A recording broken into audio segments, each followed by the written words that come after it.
give you assist 1,450. 1.450 8DC11 guys, yan. Yeah, inline. Butterfly boom. Butterfly boom daw to. There's 6WF1 inline. Ito, color black. Ito, how much? Yeah. 6WF1 inline, color Yes. black.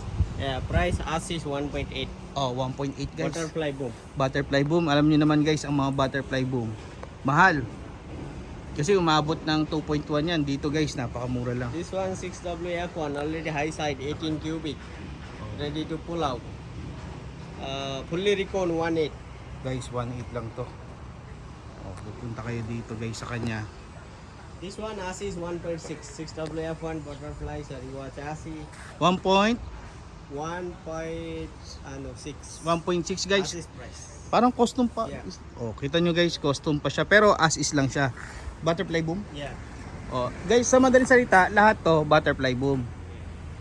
Lahat yan guys, puro butterfly boom. Tapos yung presyo, narinig nyo naman kung magkakano yung mga presyo. Brother, if as is lang, i-ready to pull out na rin. Yeah. Ready. Guys, ito, ready to pull out na yan. RCR, mayroon plate number. Mas lalo na to. This one is ready to pull out talaga. Kasi kita nyo guys, it's high side. How many cubic that one maybe? Guys, 18 cubic. High side, 6WF1. Inline bro, no? Si RDA, yun ang inline. Guys, ito inline. Nakita nyo naman, no?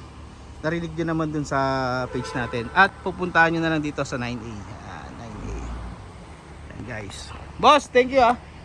So, ayan guys, happy tracking channel everyone. F1, ito nga pala. Ito, offer niya sa atin. Special offer. 1,850 ready to pull out. Guys, 1,850 6WF1 bubble top inline CRDI. Okay guys. So ito, ikutin din natin to. Pakita ko sa inyo guys. Fully recon na, ready to pull out na guys. May dalawang tangke. Yan, naka airbag.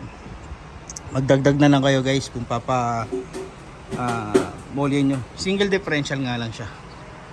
Yan, wood type flooring yan guys. Yan. Pakita nyo naman guys, no? Napakamura, no? Nang binigay sa atin dito. Kaya kung ikaw nagbabalak ka bumili ng mga Japan surplus sa truck, yan, takbuhin nyo na to guys. At meron pa dito, yun o. Ayun lang guys. Maraming salamat. Happy tracking channel everyone. Thank you, bye bye, and God bless.